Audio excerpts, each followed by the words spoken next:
可能呢20-30首歌係一個新嘅歌帶俾教會。每次敬拜可能你帶4首歌、5首歌，最多6首歌。最好唔好全部都新歌啦，可能最好係就好啦。究竟引入幾多新嘅詩歌，同埋點樣去做個教學？有冇個鋪排 ？A 指令、B 指令、C 指令，跟住 D 指令冇溝通嘅，各自揀成個月唱咗20首唔同嘅歌啦。咁係咪對一個教會係好咯？有冇留意喺歌書2.0裏邊其實 involve 咗幾多首歌呢？有幾多首歌呢？其實裏邊冇獎問答遊戲，我目標好想接近以前某啲基督教學校佢都會係規定啲學生要買嗰本。如果你睇傳道詩集可能400首咯，不過雖然呢嗰本詩集400首，其實實際上你冇唱400首嘅。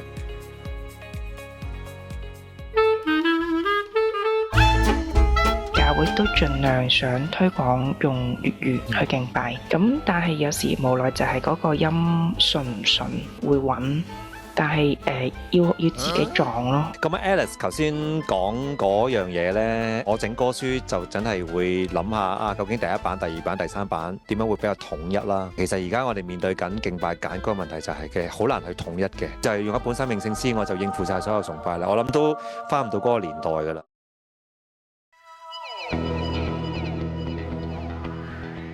其實每一間教會都需要有一個 database 嘅，其實好簡單啫嘛。你教會有啲咩歌，其實你都要講出嚟。某程度上一定係管理啦。咁不過當然啦，管理嘅背後呢一輯嘅歌點可以幫到會眾，同埋究竟我哋教會嘅侍奉人員佢哋嘅能力配搭上邊係點樣呢？我哋個討論就唔係講話咩歌先係好，咩歌先係唔好。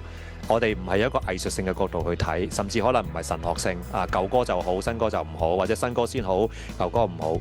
我哋係用一個咧合適性去講啦，配合教會嘅文化啦。咁我相信呢個歌書2.0將會喺每一間教會有唔同嘅 version 出現。咁我知道有啲弟兄姊妹咧，就算教會唔做咧，佢自己都會做嘅。其實我已經好多年前知道有咁嘅弟兄姊妹㗎啦。有朝一日教會需要個 database 時候嘅嗰個弟兄姊妹咧，佢就能夠將佢可能累積咗8年、10年呢個 database 咧，我就雖然話好似用咗半年嘅時間去編輯啫，大家都唔會相信我呢半年裏面揾啲歌噶嘛，因為有啲歌係作咗成10幾20年嘅啦，其實真係要時間噶嘛。咁既然需要時間嘅嘢咧，越早做就會越快成功咯。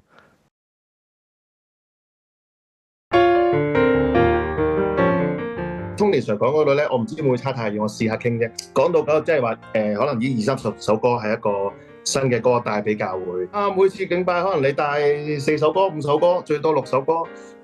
最好唔好全部都新歌啦，可能最好係極其量2首就好啦。究竟引入幾多新嘅詩歌，同埋點樣去做個教學？有冇個鋪排 ？A 指令、B 指令、C 指令，跟住 D 指令冇溝通嘅，各自揀成個月唱咗20首唔同嘅歌啦。咁係咪對一個教會係好咧？我唔覺得係啊，我覺得應該有啲重複。有冇留意喺歌書2.0裏邊其實 involve 咗幾多首歌呢？有幾多首歌呢？其實裏邊冇獎問答遊戲，我目標好想接近以前，即係以前嗰啲歌書呢，佢講緊啊一本書應該，如果我哋以前譬如話校園頌先算啦，唔知大家知唔知咩校園頌啦？就係中學生頌讚啦，有時某啲基督教學校佢都會係規定啲學生要買。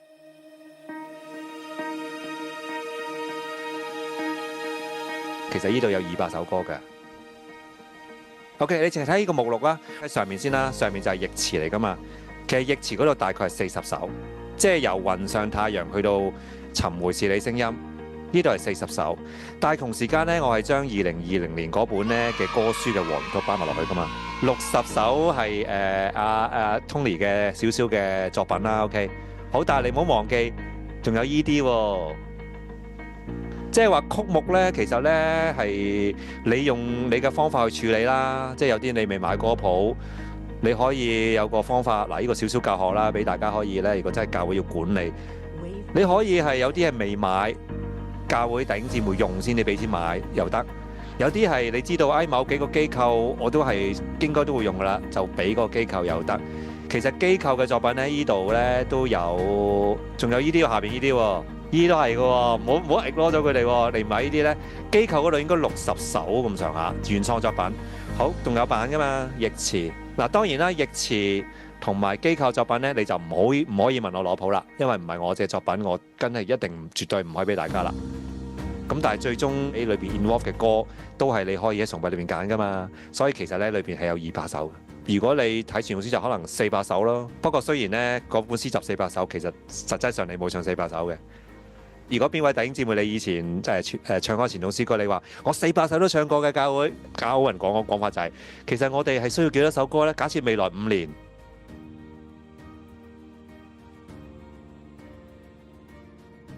我哋堂會疫情開始就做一個咁嘅記錄，但係就冇做分析嘅做記錄，即係每個主領做咗啲咩歌啊。咁相對地就冇乜點重複嘅，因為大家嗰個處理或者嗰個 style 唔同。咁有人就好習慣揾讚美之泉啊，有人就五湖四海咁樣攞啊，咁就都係好嘅，有個咁嘅記錄。今日提醒翻可以做個分析啦。但係嗰個記錄真係你每個禮拜做就係輕期好多，好過你年尾先做咯。我都認同嘅，即係我嗰陣時學敬拜都唔建議你帶咁多首新歌嘅，但係有陣時又未必用得翻下一個禮拜，可能會隔咗3個禮拜或者下一個月先會再重新再俾人用咯。咁所以我哋都有試過出現過2首或者3首新歌，嗰次就個氣氛就唔好嘅，因為會眾唔識啊嘛，你幾落力唱佢都唔 get 到投入到嘅。咁所以如果你用一啲半新不舊，都係差啲嘅，即係好似有啲好熟加一隻新歌，或者甚至乎2隻極其量。咁所以呢個比例我哋會喺我哋嘅經驗裏邊咧，就覺得係會比較理想啲嘅。開頭唱咗新歌先，跟住後面咪越唱越熱烈啦，因為後邊嗰啲熟歌嘛，可以咁樣去諗嘅。呢個係一個提議，不過通常我哋就冇咁嘅考慮嘅，我哋係照翻嗰個流程嗰個諗法啦。可能一開始就開心熱烈，然後就慢慢沉澱去默想祈禱，跟住最後如果容許嘅就銜接翻講道嘅內容，或者就係一個傾向於一個堅定信仰嘅做一個總結，跟住然後就去到講道咁樣。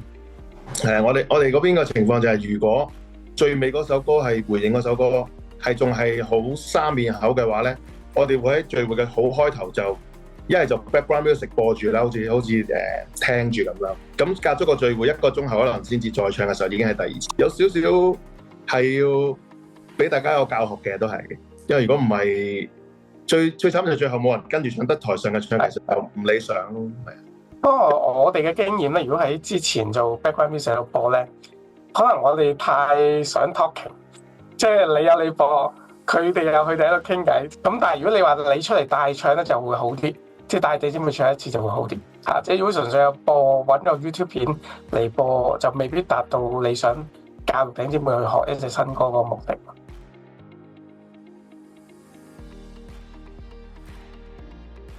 其實過去嗰1年都有記錄，不過我哋就唔係記錄現代敬拜詩歌嗰 part， 因為我哋都有個習慣，又會唱舊嘅傳統詩歌，咁所以我哋就記錄咗過去嗰1年舊嘅傳統詩歌揀咗咩歌同埋唱咗幾多次數啦。咁係為咩呢？為咗因為我哋都有新嘅詩琴，而新嘅詩琴培訓佢亦都係有個 syllabus 啦，咁我哋就變咗唔會好似放題式成本幾百首咁樣去彈。可能淨係最常唱嘅呢20首就俾個 syllabus 佢去咁樣去練，咁所以我哋做嘅用意就係為咗咁樣，咁就係用翻喺詩琴培訓嗰度。咁聽完頭先 Tony Sir 嘅呼籲，可能現代詩歌敬拜嗰度都需要去記錄嗰個使用情況，課年尾再有機會再檢討嘅時候，點可以唔同嘅隊伍、唔同嘅主領出場嘅時候，有冇嗰個互補性啊，或者係有個默契咧？少少咧，即係未必係個指引或者好硬嘅規條，但係都係可以見到唔同嘅圖畫。因為有時人嘅印象係會有偏差嘅，記可能會有偏差，但係事實就係事實啦，所以要靠每個禮拜記錄。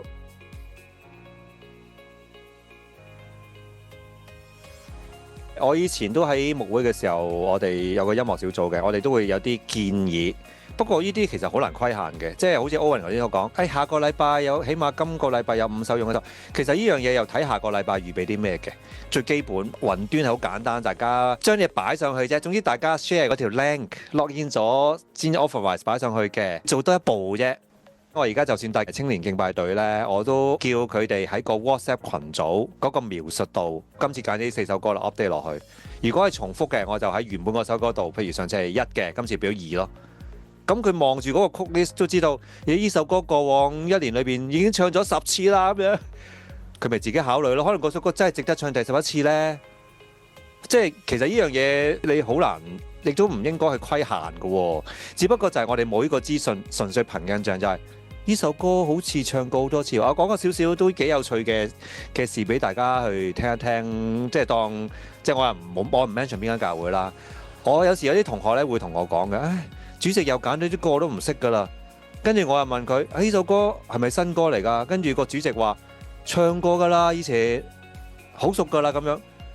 跟住我心諗，你係咪啱啱返教會啊？其實你返教會之前佢成日唱㗎，唔係㗎，我返咗10幾年教會㗎，但我冇印象呢首歌唱過喎咁樣。你係咪成日唔返教會啫？但係唔係我成日都返教會崇拜㗎喎。即係我講呢個呢，唔係想取笑佢哋啊，而係你冇記錄嘅時候，其實要過得憑印象嘅話，可能其實嗰個弟兄其實佢都冇錯嘅，其實可能佢喺團契唱，佢唔係喺崇拜唱，因為佢兩個唔同年代㗎嘛。亦都有可能呢，佢真係20年前唱。呢個後生啲嗰個呢，佢20年前真係未返教會。你冇記錄就係冇得拗喎，呢啲嘢個個都係憑印象。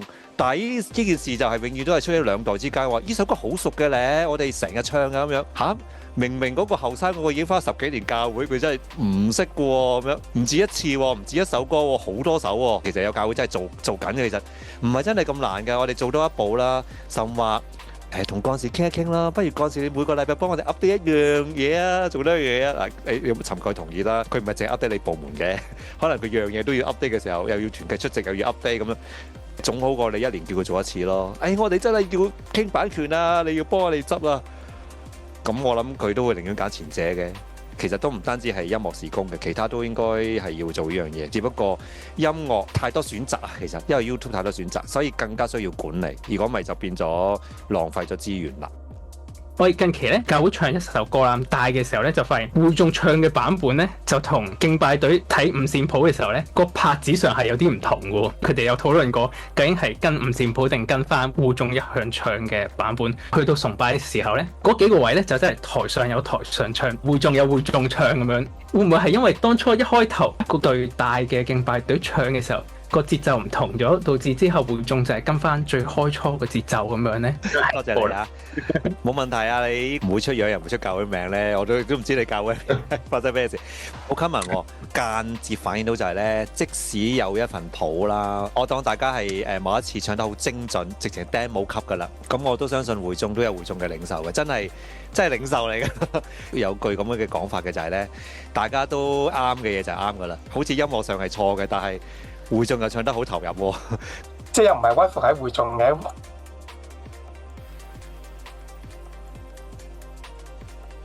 當然我哋都有試過有1、2首詩歌咧，我哋能夠力挽狂瀾嘅。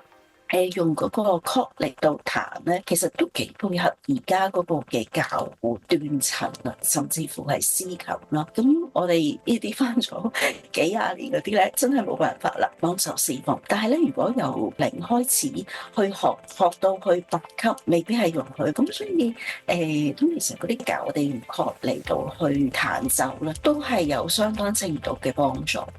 係。咁啊 Cherry 就幫我宣傳埋我嘅教學添啦，多謝你啦。因為我自己喺個教學嘅過程裏邊咧，我發現一個好重要嘅位就係教學一定要有教材啦。我嘅教學裏邊咧係會俾啲同學咧係會睇五線譜嘅，即係唔會第一堂去到最尾都係睇 chord 嘅，因為我覺得五線譜都係有基礎，但係就唔係雙手五線譜咯。其實真係因應翻個需要，同埋好實際地，我俾一個雙手五線譜叫你練呢，其實可能你都會好困難。最尾個需要係要靈活去做嘅時候呢，其實反而係一啲方法。